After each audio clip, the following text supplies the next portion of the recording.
Hello and welcome back to Bite the Ballot, TLDR News' election podcast. I'm Jack and I'm joined today by Zach Michaelis, TLDR's editor-in-chief. Hello. Ben Blissett, TLDR UK's Hello. lead writer.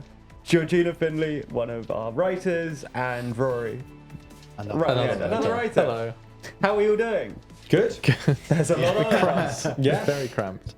In today's episode, we're going to be talking about the election, which is taking place today in the UK. Wow.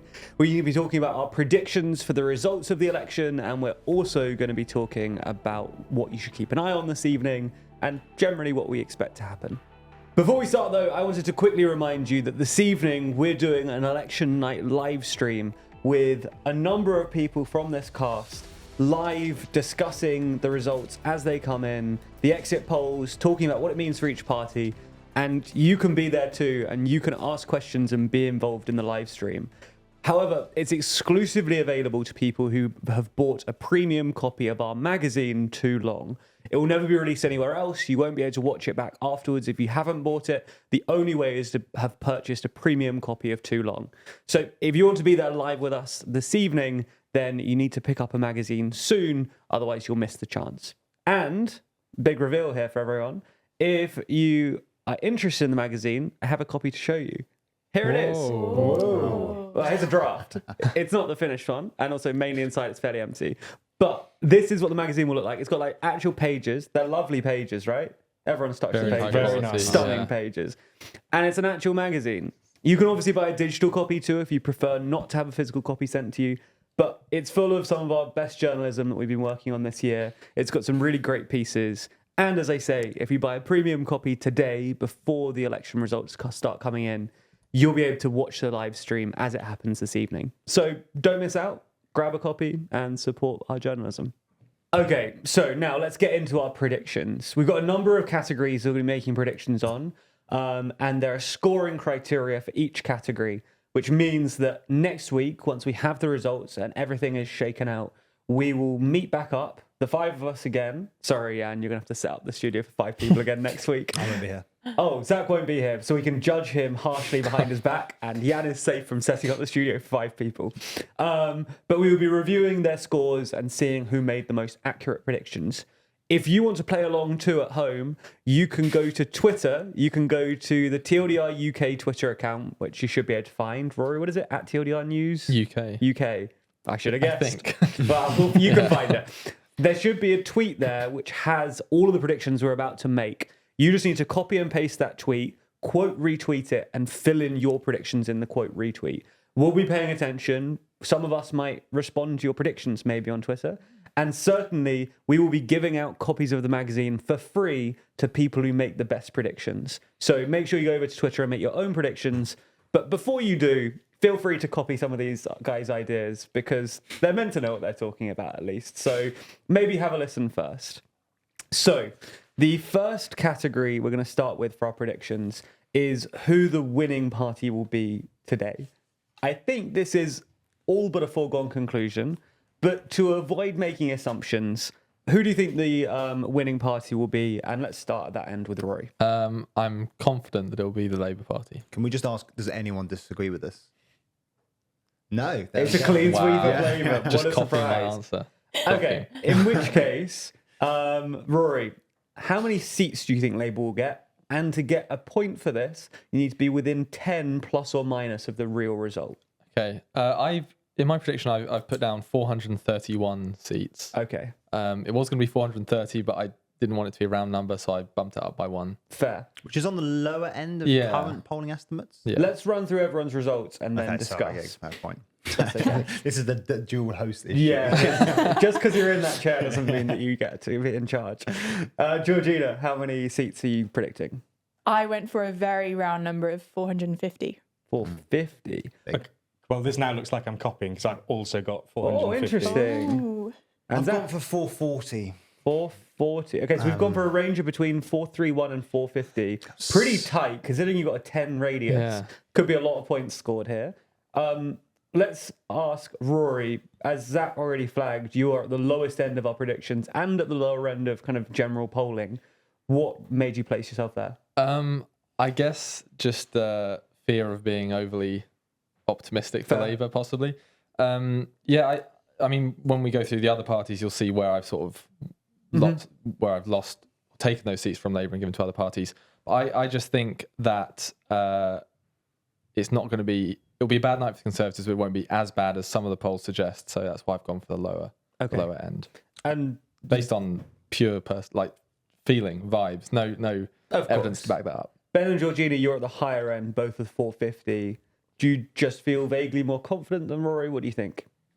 Well, I can't speculate as to how Rory feels. I'd like you to. I just think in the campaign, the number of MLP polls that have expected sort of larger seat shares from Labour has been going up. Like I feel like that is actually the middle of the MLP prediction. Yeah, I don't trust the polls. This looks like it's exactly a how really I decided high, mine. Yeah. This looks like it's a really high estimate. Yeah. But the polls expect them to be high, and this sort of It's sits also right only in the middle of 19 it. more than Rory. The group are relatively agreed here. Do you have anything to say, Zach? Yeah, I mean, I take the point about the poll thing. I think both me and Rory are slightly below the polls. I'm slightly below because I think partly the polls have been so positive. I do think that would depress Labour turnout.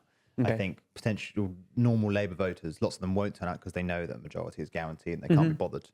But I didn't go as low as Rory. I think that would have taken about 430, maybe 420, because I also think that most of the polls are probably underestimating the success of Labour Lib Dem tactical voting. I think there'll be a contingent of voters, anti-Tory voters essentially, who have got better and better at tactical voting every year, and different poll aggregators take into tactical voting to different degrees.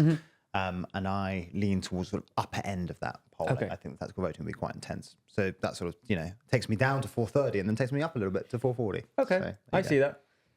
Let's run through your Tory predictions then, because it's kind of the other side of the coin.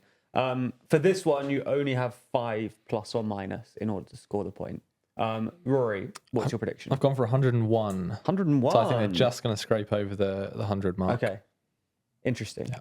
Georgina? I went for 91. 91, lots of ones. Yeah, because I just wanted to put them a bit below 100. Okay. Ben? I've also gone just under 100, so I've gone 98. Oh. Zach? I've gone 80. Ooh. 80. Let's start there big with one. the 80s, Zach.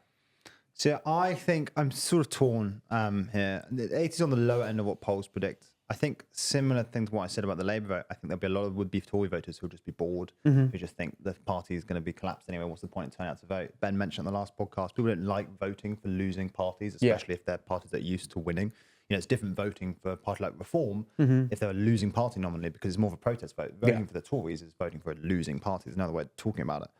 I think that the Conservative turnout will be lower. I also think that, and this will get onto it, but I think the Reform vote will be higher than people are currently anticipating. And I think that will not give Reform too many more seats, but it will hurt the Tories. Yeah. Probably to the advantage of the Lib Dems in the aggregate. Rory, you're on the other end of the spectrum on this one, just over 100. Yeah. What's your thoughts? Basically, I sort of disagree with Zach's point about Reform. I think probably the polls slightly overestimate Reform. So that sort of made me want to bump them up a bit. I did a little spreadsheet calculation to make sure my numbers were right. And it took, when I originally did it, it was below 100, but I just had this feeling they're going to be above 100. So I sort of mixed the numbers around a bit until I got to above 100. So the 101 is a very symbolic number. Okay, got it. But I don't think, for all the talk that we've done of like Tory collapse and sort of end of the party, I'm slightly skeptical of that as the outcome. Okay, makes sense. 101 is still pretty close Yeah, to collapse. still but pretty it's, bad. It's one more than Yeah. 100. Yeah. Georgina and Ben, do you have anything particular to note? You guys kind of land in the middle there. I think this is on the more optimistic side for Tories. I think the Survation estimates sort of only just go up to about 80 or 90. So I am a little bit more optimistic. I think we're all actually generally quite optimistic given some of the polls. Well, compared to the very most recent polls. Yes, But I think we're which all are the ones we actually- should be looking at. So Yeah, but there's only a handful of them. You can't. It's difficult to take them that reliably. I think the Survation one takes into account the previous MLP polls for the ranges. So I don't know. I agree that there are some that will go into the hundreds, but I'm still thinking that it's probably double digits. So you're 98. If it landed at 80, you wouldn't be totally surprised either. No, I think I'd start being surprised below 80. What's your highest surprising number? Well, Can we 80, have different facial expressions? Yeah, I yeah, just list yeah. numbers and you change. Oh yeah, that's a good idea. Yeah, so 81, what do you look like? I'm not doing this. I'm not doing this. Not great for a podcast. My question is, when we have the live stream this Yes. evening, what number does it have to be below to get a big shocked Ben Blissett? Well, I said I'd be surprised below 80. So 80, 80 would is the be, cutoff, yeah. okay. That's not below 80 though, so 79 But goes. okay, fine. For the technicality, 79, yes. Okay, got it. I just want to know what, then we can just have the easiest thumb in the world. It's just going to be your face. Yeah, sure. You can do that if it's 79. Nice. Okay, next up, let's go for Lib Dems. You have a 3-point margin either side on this one, Rory. 67. 67? The Lib Dems, yeah. I think it's not the highest that some of the polls have sort of forecast, but it's also fairly high up. Yeah. I think they're going to have a good night. Tactical voting, like Zach mentioned, is going to be a big factor. And I think basically every sort of factor is in their favour in this election. Yeah. So, yeah, I think they're going to have a good night. Georgina? I had 68, so also on the slightly Ooh. higher end, but I've now just knocked it down to 65. But the maths is not mathsing in general for my You're going predictions to day. have some bonus votes at some point. Yeah. But I think same as Rory, like on the higher end of predictions. Yeah. I think just because I'm confident that they've had a good campaign. As Zach said, I think there'll be a lot of Lib Dem Labour tactical voting, and I think there'll be a low turnout in marginal Conservative Lib Dem seats, which will work in the Lib Dems' favour. Yeah. Ben? I think I might be on the lower end, then I've said 55. 55. Which is still, in by historical standards, Well, great. still But there, Yeah, yeah. still, Huge. I think among us, I think it would be the lowest. what was the coalition number, do you know? I think that was around the 50 mark. I don't know the exact number, but it was Yeah, I around think it 50s. Zach? I think very similar to you guys, slightly higher, 70. I think this is a consequence of that I think the Tories will do worse than you guys think they'll do. So I think they'll squeeze them out in a couple more places. So running through those numbers, Ben is obviously on the lower end with 55, Zach on the high end. Even still, all of your predictions place them as the third largest party. Well, unless you do something crazy with the maths and give like Reform an insane number. But all of you predict that the Tories will be the second largest. There's obviously talk about Lib Dems usurping Tories, becoming the major opposition. Kind of to the entire panel, what is your logic for thinking that won't happen? Obviously, the polling makes it look unlikely, but like, how unlikely do you think it is, and why don't you think it will happen? Shall I jump in? Go for it. It's just it would be a very exciting and dramatic thing to happen, and I'm sort of just hedging against that. I don't think there will be big upsets and sort of dramatic things this election, but I don't think it's going to be that. Okay. But it's not impossible. The only one specific mechanism I would say that I think might apply here is that I think in sort of southern Conservative Lib Dem toss-ups, I think that is the one sort of swing voters there, I think the one demographic that might well be swayed by the don't give Starmer a supermajority sort of rhetoric. Yeah. I think if you're one of those sort of traditionally centre-right voters with quite conservative instincts, I think you have a history of voting Tory and maybe the occasional protest vote to the Lib Dems. I think you might be spooked by the prospect of a massive Starmer supermajority, and I think that those voters might get to the ballot box and go like, you know what, I am going to vote Tory here. You know, just I do want actually some sort of opposition to Starmer and his socialist cabal. Yeah, I sort of agree with that, and I do think that there are going to be a number of voters that are just won over by the argument that on polling day try to take some votes off Starmer, don't give him a huge majority. Although I think in the aggregate, so I think in those constituencies that will work. Yeah. But I think that actually most voters who go to the ballot box be like, do I really want to give Starmer a massive majority? I think that will actually go a bit to the Lib Dems and a bit to Reform in terms of vote share. I think those are the more like natural protest votes. I think as well that it's very hard for pollsters to capture that in the days and weeks leading up, because as I said on the last podcast, I just think that they're asking slightly different questions with the polls versus the actual election. Yeah, it's totally fair. And I think that will work slightly more in the Conservatives' favour, which is why I think you will see a larger gap than some pollsters are predicting between the Lib Dems and the Tories. That's fair. Let's move down to the next party. That's Reform. Here you have a 2 margin for error. I've said 2 seats for them. Okay. And actually, that margin of error makes me feel quite comfortable. I'm with tempted that. to reduce it I to think you should one. reduce it to Well, you might as well one. go for 3 then. Maybe. Let's Yeah. reduce it to So- 1. It's a 1 margin for Okay, error. I'll Which still- two? 2, I think Clacton. I think Farage will win Clacton, and then possibly Boston and Skegness, if that's Richard Tice's one. Yeah, Okay. it is. Yeah, Georgina? I've just gone for the 1. Just 1? For Clacton. Ben? I've also gone 2, same 2 as Rory. 2. And Zach? I've gone for 10. 10? What? I've gone for 10. I don't. Has a pollster said 10 in an MRP? Your observation poll you mentioned a second ago had them between the median was 7, Yeah, it was 7. but it was up to 17. Did it? Okay. Yeah, it fair was enough. between 1 and 17.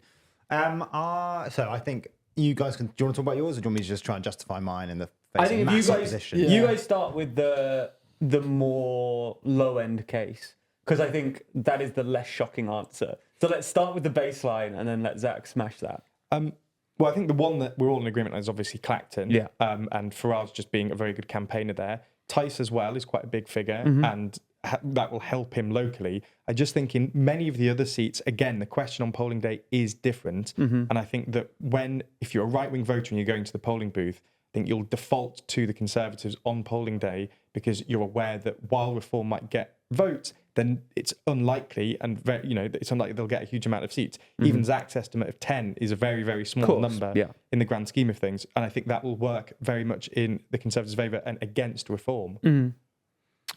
So do everyone agree with that reasoning? You got anything Yeah, more? I was also going to say I'm slightly basing mine on the sort of historic experience of UKIP and the Brexit Party. I know they're very different factors, but I also think that maybe Reform, out of all the parties, they might have the toughest time actually motivating their base to actually go out and vote, because I think if they're sort of hoping to get a lot of like disillusioned voters or people who didn't vote, that is not the easiest demographic to actually get out to vote. So I'm thinking that maybe their turnout will be slightly lower than other Very parties. fair. Zach, So let's hear the counter argument. my on those points, I think the European experience suggests that actually even disestablished, sort of disenfranchised, historically non-voting voters actually do turn out when they have an option available to them. I think that's part of the story of the success you see of the right in Europe, and the cases. I think France is a good example of this at the moment, where actually they slightly underperform the polls. It's normally a consequence actually of the National Rally underperformed them. They got 34%. The polls at the end were saying 37%, and that was mainly a consequence of the fact not the National Rally voters didn't turn out, but actually that sort of centrist and left-wing voters, for fear of the National Rally, turned out in their droves, and the turnout was massive. I think that Reform turnout will be strong, and then I think conversely there'll be low turnout amongst both Labour and Conservative voters because they both think the result is already a foregone conclusion. I think the interesting thing is about what you were saying, Ben was saying about if you actually get into the ballot box and you go, do I really want to waste my vote? I think a couple of things here. I think one, the right has no history or practice in tactical voting and thinking tactically about their vote. And I think that actually took a lot of time for the sort of like liberal side of British politics to develop.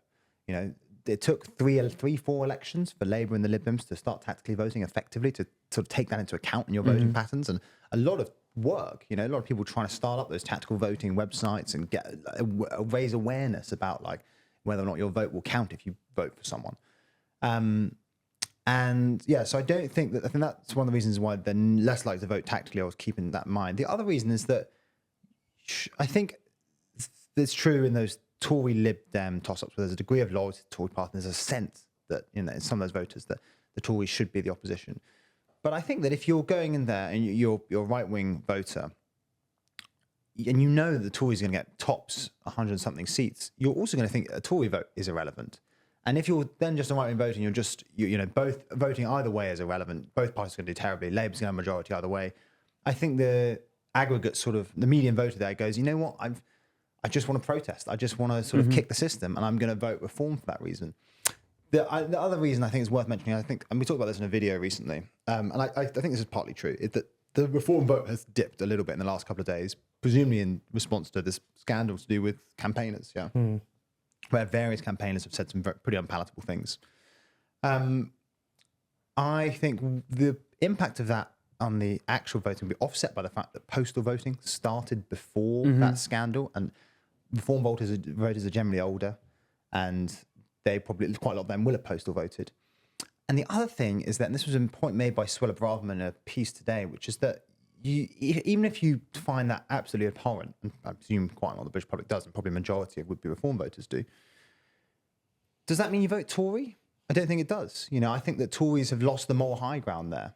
I know that they're obviously on cultural issues a bit more centrist than reform, but actually, if you're very uncomfortable with the sort of frankly racist rhetoric coming out of the Reform Party, you're probably also quite uncomfortable with some of the stuff that's been said by various Tory politicians over time, and the fact that they're continuing to accept a whole load of money from explicitly racist donors. And why are you smiling? Because you agree with it, or because scared of what? It's just a Georgina smile. Okay. Sorry, I really put you on the spot there. That's my thought there. Is I basically don't think that psychology would apply. I don't think when they get to the ballot box, right-wing voters will go I'm going to do the pragmatic thing and vote Tory, because it's not actually that pragmatic for starters, and I don't think they have a form in that respect. So that's why I think. So you're landing on 10. Yeah, I'm landing on 10. I mean, it's very hard to say with small parties because the margin of errors are massive, and seat to vote ratios fluctuate wildly. But yeah, I'm probably going to go there. In any way convinced by that argument? No, I'm still. I understand what you're saying about tactical voting. It takes a while to build up, but I just think the psychology of them being a smaller party, the experience that we've had with that, I just think that they're trying to appeal to Tory voters who are usually quite established. Like you're talking about older voters. We're talking about people who voted Conservative in, probably most of the elections in their lifetimes.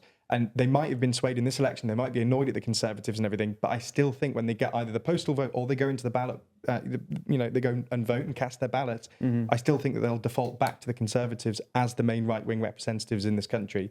And I don't think we'll see that more. I don't think we'll see 10. I really don't. Fair. Okay. Let's move to the next party. That's the Green Party. Your margin for error here is 0. You have to get it bang on. 3. I think they'll do well. 3. Yeah. Georgina. Also 3. Also 3. Ben. 2. 2. And Zach. 2. I'm glad I didn't give you margin for error. Otherwise, you'd have all had basically the same range.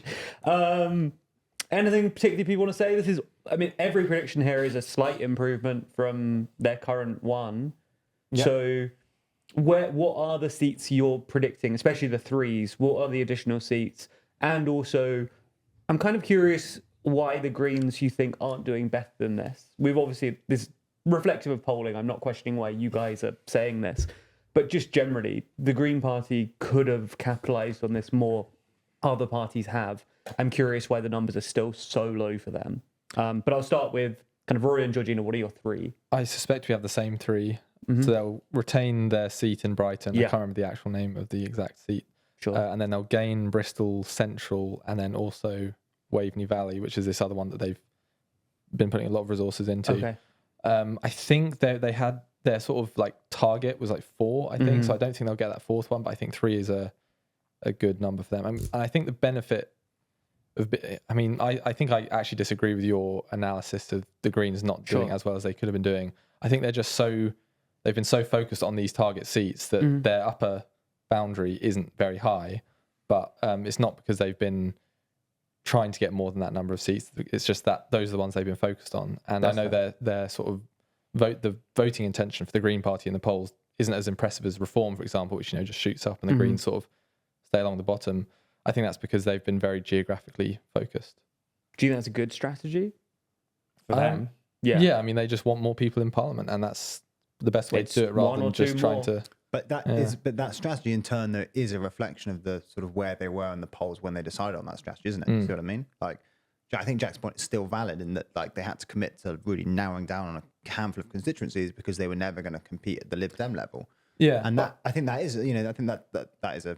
But I think this would be in their sort of long-term strategy. This is step 1, effectively. You want more than just Caroline Lucas. For a really long time. The fact that the long-term strategy involves getting 3 MPs at this point in their lifespan is, Yeah, I think we're only really getting into the era where they are sort of emerging as a more successful party than they have been in the past. I'm not. Yeah, I'm not sorry. What were you going to say? I was going to say, I guess as a strategy, it does kind of work because you can do more with 3 MPs in Parliament than, for example, the one Reform candidate that Rory and I both had. So maybe if Reform have a greater share of the vote in some constituencies, finish second to the Tories or second to Labour, that won't actually translate to what they can do in practice. And I think the Greens see themselves as a much more, or they want to be a much more establishment, eventually, party. And if it takes winning 3 seats, upping it by 1 or 2 each election to get them to a place where then in half a decade they are the next, half a century they are the next Lib Dems in terms of party size or whatever. I think, focusing on those geographic seats and getting those MPs in kind of makes sense for them as a strategy. But I think the disanalogy with Reform and actually sort of UKIP to some extent is that in some sense they're not single issue parties. Reform isn't a single issue party. UKIP was, and the Green Party is in a way a single issue party. And in some certain respects, it's been successful. I mean, it's got all of the big parties to commit to net zero. Although I think that's mainly a reflection of where British public opinion was always going to fall on that issue. But I think their lack of national prominence means that, unlike Reform, they haven't been able to push their sort of main party equivalent, so Labour Party for the Greens and then the Tories for Reform, into more sort of like the policy positions that they like, as it were. So Reform is very successfly, even though it won't win many seats, very successfully pushed the Tories right. Yeah. But the Greens, largely because they're not polling well, so there's no threat to Labour at the sort of aggregate level, the national level. They've been unable to push Labour around on green issues, on green investment. I mean, it's the most obvious example is dropping that 28 billion plan. And the fact that public sector net investment is still going to be going down under Labour. And so I think that, I understand. I think you're right. I think you're articulating perfectly their strategy, which is they believe they're getting a base in Westminster and then building up from that is the way to go. But I don't think it works. And I think it depends what you want, I guess. I guess if you want to just become like an established party, maybe that's the way to go about it. But if you want to advance certain policy aims, which I think is sort of the point of Reform, then I think that they've sort of failed. We talked about this, I think, in a podcast a while ago. Like, I think you would sort of, as the party that's sort of de facto to the left of Labour, given how far Labour have tacked right, I think you would expect them to do a bit better. In the same way that in Germany, the Greens did well when the Social Democrats went into Grand Coalition and tacked right in that respect. And yeah, I don't know. To my mind, I think, again, it just depends on your like relevant counterfactual, like what you expect them to be doing. Yeah. But I think that there is a universe where the Green Party could have been doing better with a Keir Starmer Labour Party to its right. I think that sort of dynamic will happen over the course of the next Parliament, though. Possible. Well, this is interesting. So that is very possible. So I don't at all. I'll put that on the table right now. I think the Green Party will be utterly predictions for irrelevant from 2029 now on in. Yeah, I do. I don't think. You don't think with their 3 they're going to be in charge? Yeah, but I don't think they'll push Labour around at all on any policy issue. Whereas I don't think it's necessarily true for Reform even if they end up getting 1 seat. I think Reform will probably still be more relevant to national politics than the Greens. Okay. Considering their 2 or 3 seats, I think the Greens have got enough attention out of us in this episode. So let's move up to Scotland with the SNP. Your margin for error here is plus or minus 2. 25. 25. Yeah. Georgina? 17. Yeah. 20. And Zach? 35. Wow. Whoa. This is one of our bigger variances overall. Let's start with Georgina on 17. I can choose someone else if you want. This. Yeah, please. I'll say something general again, and hopefully you can cut. It's probably like our biggest variance overall. So let's start with you, Zach. What are your thoughts there on the upper end on 35? Okay. I think that the polling on Scotland is really difficult at the moment for a couple of reasons. One of the reasons is that the Scottish census isn't up to date, which means that MRP polls, which rely on demographic data, are a bit fuzzier up there. Yeah. But the main reason is that actually, for all of their struggles, the SNP are doing surprisingly well. And they seem to have a sort of like floor vote of about 30%, something like that. Yeah. And Labour are sort of similar on about 35. It depends. They're both between 30 and 35. I mean, most polls at the moment give Labour a couple of points advantage, and that translates to basically Labour winning like 30 seats and the SNP winning 15. But if those numbers change even a little bit, then that flips very, very quickly because there are loads of toss-ups in Scotland. Yeah. I think the number will flip because for reasons I actually just mentioned. So I think that basically the Labour turnout will be weaker. I think Labour voters are more focused on national issues. The SNP turnout will be strong. There was a very committed core voter base there, as evidenced by the polling. Yeah. So I think that will give the SNP the edge there. The other thing is that I think that actually John Swinney, he's not necessarily he's not the most well-known bloke in the world, but I think he's done an all right job so far. Yeah. The polling suggests he's relatively popular. So that's where my SNP numbers are coming from. I've basically been very impressed by the floor on the SNP vote. I mean, if I didn't really look at the numbers for a while, and I would have assumed after endless scandals, if it's in the UK, I would expect them to be at 15%, but no, they're not. They're solidly at 30. They're well established as well. They've got an infrastructure there. Ben, I see disagreement in your face, and your number is almost half of Zach's. So I think the established thing is the thing that I disagree with, in the sense that there's a long history in Scotland of when it goes Labour winning majorities. I think people seem to forget very quickly how recent, by historical standards, the SNP actually is in Scotland, and they've done very well in Scotland in terms of Westminster seat share when their leadership has just been the SNP has had an absolutely unbelievable 10 years in terms of success. They had a very good showing at the independence referendum. They won a huge number of, nearly all the seats in Scotland in, I think, was it 2010 or 15? They won, of the 57, I think they won 50 seats. It's insane. It would have been 15, it wouldn't have been 2010. 2015, sorry, yeah. 50 of the 57 seats. Because 2010 is the year that they did badly. Sorry, and then 2011 Scottish Parliament. Yeah, it is 2015, well. But since then, there's just been scandal after scandal after scandal. And I know that Swinney seems to be doing sort of better than expected, but I do think it's more likely that they'll go towards Labour than if they were as established as you're saying they are, or if they were more as established party that have a longer history. I think they'll have more core voters that will stick with them. But they are just quite a modern party, and I think they'll be quicker to switch back to Labour than some people are expecting, which is why I think it could go down to 20. I think, and Labour have a history in Scotland.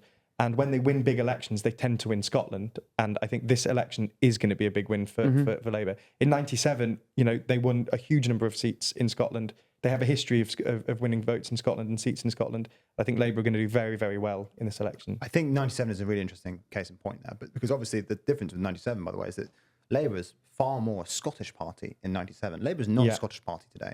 It has a good Scottish Labour party. I was going to say, yes, Anna Sarwar was very popular. But you're talking, Tony Blair had a history in Scotland. You had Robin Cook. You had Gordon Brown. Yeah. That was Alistair Campbell. Very Scottish. It had a regional appeal. And I don't think that's true of Keir Starmer's cabinet. And I also think the SNP are not an established force at that point. See, it's funny. Your analysis that you gave before Ben's answer, I actually agree with you entirely on that. But I thought I was giving them quite a decent number with 25. It is, to be honest. 35 is massive. I'm having a bit of fun. But you're absolutely right in that it will only take a small amount of votes to really change the number of seats that Labour, SNP. I mean, that's the thing. Scotland as a whole, you've got strong SNP, still relatively strong. Labour, resurgent. Even the Conservatives aren't doing that badly in Scotland. Yeah, Douglas Ross spends his life dissing the Conservatives. And then the Lib Dems as well have a decent sort of foothold in Scotland. It could really go a lot of different ways. But maybe 25 is too pessimistic, given that I think that they might do honestly, well. it's just a bit of fun, isn't it? But 25 is good. I think that's feasible. Maybe 30 is with my. What did you say? 30? 35. It's on the upper end of things. I'll give you that. Now that I've said it, it feels a bit high. We'll see. You're not going to be here when we do the results. That's true. Okay, so those are all the parties we're going to discuss. There obviously are other parties we could discuss, but for the sake of kind of brevity, we're focusing on the major parties who are going to get a significant seat count. Let's quickly look at a handful of MPs, because in today's video we released on TLDR UK, we spent some time talking about different Tories who could potentially lose their seat. So I wanted to run through some potentially interesting individuals who are significant at a national level, but are risky at a constituency level, and discuss, will they keep their seat? It's just a yes, no, and obviously we can discuss if you want to, but I just need a yes, no, and obviously you get a point if you get the answer right. There's no margin here. So let's start with the Prime Minister, Rishi Sunak. Rory. Yeah, he'll survive in Richmond. Georgina. He will indeed. Ben. Yeah, he definitely will. Zach. I think so, probably. It's a clean sweep. Yeah. Do we even need to discuss it? No. There is. I think. I know we've all said he will, and I am like I did say definitely. But there is, and I'm going to row back ever so slightly on definitely say it's incredibly likely, but there is still a chance. Some of the MRP polls have suggested he could lose a seat. But I just think that they're unlikely. I really do, and I think the vote really splitting as well, dramatic. because you have all those joke candidates that stand and they sort of step on each other's toes, and it just makes it a lot easier for the incumbent to win. So yeah, I think he will, but there is a very, very small chance that he could lose it. Let's move to the next person then. That is Chancellor Jeremy Hunt. I think he'll lose his seat. He will lose To the Lib Dems. Georgina. I think he'll keep it. Okay. No, I think he'll lose it. I'll go keep. Okay. Let's start with Keeps. What's your thoughts there? He's got a leafy Surrey seat. Yeah, I mean, it cuts both ways, doesn't it? I think he's got Lib Dem vibes in a way. Do you know what I mean? That should cover him a little bit. Him as an individual has Lib Dem vibes. Yeah. That is true. Yes. You know, he's got This, Lib Dem this was vibes. my thing. Yeah, Yeah. I think Jeremy Hunt is the sort of conservative politician in the sort of Mm-hmm. leafy suburb, south east area that could just hold on Yeah, because he's quite, affable and Yeah. He's the last holdout of the sort of coalition conservative type. Yeah. So that counts in his favour, I guess, in that part of the world. But But you're still saying no? You think it's just too marginal? I think it's just not a massive. I think. Do you know what? Does anyone know what the majority was? I think it was something like 7 or 8. Yeah, It's I think small. it was Yeah, it's Yeah. Is it only and 7,000 or 8,000? I think Yeah. so. Yeah. I think- Right. Okay, then I think whatever. I'll Yeah. stick with it. But I think it's exactly I the thought it was kind more of like 15 it's exactly minutes. the kind of seat where people are switching to the Lib Dems Yes, out of it is. frustration with the Conservatives, and I just think I he'll mean, lose it. I know that this isn't the most definitive thing, but the thing that swung me was 12 of the 13 most recent MRP polls said it goes Lib Dem. You Yeah. love an MRP Yeah. poll. Yeah, fair enough. Gold standard for a reason. Yeah, there's a new one you've seen there called like an SRP poll. Someone Oh, they don't come get up me- with another acronym. We don't. Well, that's going to be a week gone. Yeah. Okay, next up, let's swap from the Conservatives to Labour. Well, formerly Labour. Jeremy Corbyn, does he beat his own former party to maintain his seat, or does he lose it? I think he's going to lose it. Georgina. Yeah, I also am going with no. Ben? Yeah, I think he loses it. Zach. Lose. It's a clean sweep. He is obviously running as an independent against Labour. He obviously is a major force, especially in his constituency, but that isn't enough according to you guys. Do you think it'll be close, or just a case of like people are just voting Labour, the Corbyn factor isn't as important, so Labour will win? See, a few months ago, before he'd announced he'd stand as an independent, and when it was sort of just like everyone saying, well, he might stand as independent and he could win. I did think he could and probably would win. Yeah. But I just think he did a massive strategic blunder, which is sort of out of his hands in that the election was called early. But he left it so late to announce he was running as an independent because, the second he said, I'm running as independent, that would absolutely categorically mean he couldn't run for Labour. And that I think part of him still thought he might be able to and wanted to. And I think because he left it so late, that just made it almost impossible for him to win. And I don't think he can do it. That's fair.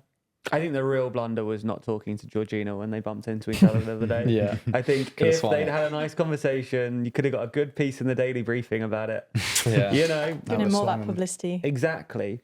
The final person we're going to talk about is from neither of the two major parties, but recently entered the House of Commons despite being in politics for forever, but finally managed to get his foot in the door. He's been in the Commons before. Yeah, finally managed to get his foot in the door again. Okay. Will George Galloway be able to maintain his seat following the recent by-election? No. No. Georgina? I was also unsure about this one, but I've gone for no. Ben? No. Zach? Yeah, annoyingly, the answer is almost definitely no. Yeah. He has a long history of winning by-elections Yeah. and then just immediately getting kicked out of a general election. He's such a little... I don't know what to be rude about him, but you know what I mean? He's got such a knack for just sort of wriggling into politics and then immediately being kicked out. Sure. The only... I think it'll still be interesting because I think that it will be a sort of proxy for how important Gaza continues to be for that Yes. bit of the Labour electorate. And I think there is probably more of a chance people are giving him. I'd Yeah. still say it's like only 30%. I Okay. think chances are that he loses. The final one is turnout overall. We obviously talked about various disenfranchisement, both from Labour people feeling too comfortable, Tories not wanting to vote for losers, and just people who don't normally vote maybe not bothering for Reform and other smaller parties. So where do you think turnout will land Actually, before we give answers, I don't have a range on this. What do we think the range should be? Plus or minus 1%. It depends how much. 1%. I mean, That's yeah, harsh. it's, But it's within not going to enormous- be, yeah, what was it last time? like 67, I think, last time. It's going to be with. If you give 60 plus or and minus 2, you are 70. allowing 5 different numbers, which is Yeah, it's quite plus a minus big 1, range. Definitely. Are we doing just no decimal points, just Yeah. raw Yeah, I number? think so. Okay. Rounding up to Rounding to the nearest whole number. Okay. Yes. Rounding to the nearest whole number, plus or minus 1. What do you think the turnout percentage will be, Rory? 66%. 66. Georgina. 65. Ben? 63. Oh. I think Zach? I was going to go 63, but I think that's a bit boring if we go for the same one. Go 64, and we've got every number covered between 63 and 66. Yeah, all right, go 64, I guess. Okay. Oh, can I go 62? Just Okay. Actually, no, 64. That's crazy. What am I talking about? You can go 62 if you want. No, let's go 64. Okay. All relatively similar numbers. All numbers slightly lower than last time round, very marginally, but within like a couple of percentage points. Ben, you gave the lowest number there. Yeah, it's big majority. I think that's going to dissuade people from voting. I think Yeah. people are going to think Starmer's won it. What's the point in going out? Yeah, absolutely. I'm a bit more pessimistic about it. And Rory, almost exactly the same as last time. A little bit down on last time, but still fairly high. I think the reason I think it's going to be lower is because 2019 was a very dramatic snap, very early election off the back of a lot of political chaos. You could say the same. But this one is an early election in a way, and there's been a lot of political chaos. But I just think it's not been as sort of dramatic as the last one, so a little bit down. So that's a tiny drop for reasons you just mentioned. Yeah, but Also, last time you're pulling not- out all the Brexit voters last time. It's a kind of second referendum proxy. Yeah, Can I go 62 actually? Am I convincing I you? just don't. I don't think Okay. it's been that low. I think I don't know before like 2010, but I think between 2010 and now it's been 64 to 67%. Like I think it's going to be reasonably high out of those. So yeah, Interesting. 66. Those are all of the predictions then. Feel free to comment in the YouTube comments who you think made the best guesses, who you most aligned with, who do you think is going to win next week when we appraise these scores. And like I said, if you actually want to compete yourself in this, you can do that on YouTube, but don't. Go over to Twitter and quote retweet the tweet on TLDR UK with your predictions, and then we will give out magazines, these lovely magazines, which you can buy yourself to get access to the live stream. We will give those out to people who get the closest guesses, and score the most points. So make sure to do that now. Head over to Twitter, and of course, join us this evening at around 9:30 p.m. We don't know exactly when, tech stuff we'll see, but around 9:30 this evening, we will be going live exclusively for people who purchased the premium copy of the magazine. So if you don't have one already, be sure to buy one ASAP. And if you use code BITETHEBALLOT, you get £2 off your purchase, which is great. Make sure to buy it soon though, because obviously you need to buy it in time to get access to the live stream. So don't mess about. Anyway, we will be back again next week for another Can episode. I ask a final question? You can ask a For final the question. panel. Is that Yeah, all right? sure. Oh, Is that all right? Go for it. Yeah, just a little top off. I was just thinking because we've all had such narrow ranges of guesses. Do you think there's just too many polls?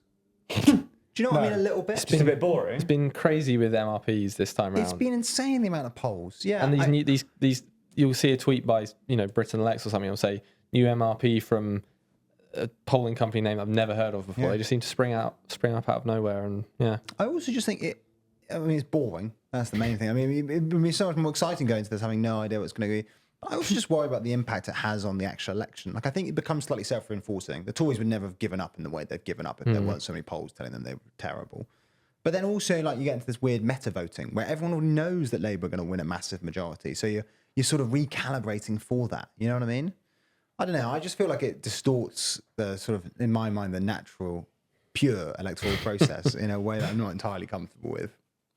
Fair enough. Yeah, I don't think it's been. I just disagree with the idea that it's been boring. I think this made it way more interesting seeing all of the polls reflect after big scandals and sort of knowing how it's all going to play out. Like, there are countries that ban polls I know. towards the end of it, yeah. But I mean, that's actually the counterpoint to my thing is that like Israel, for example, bans polls, and towards the end of everyone, you just get parties claiming that private polls tell them that they're on the edge of a wipeout and you need to vote for them. And so I guess that's crap as well.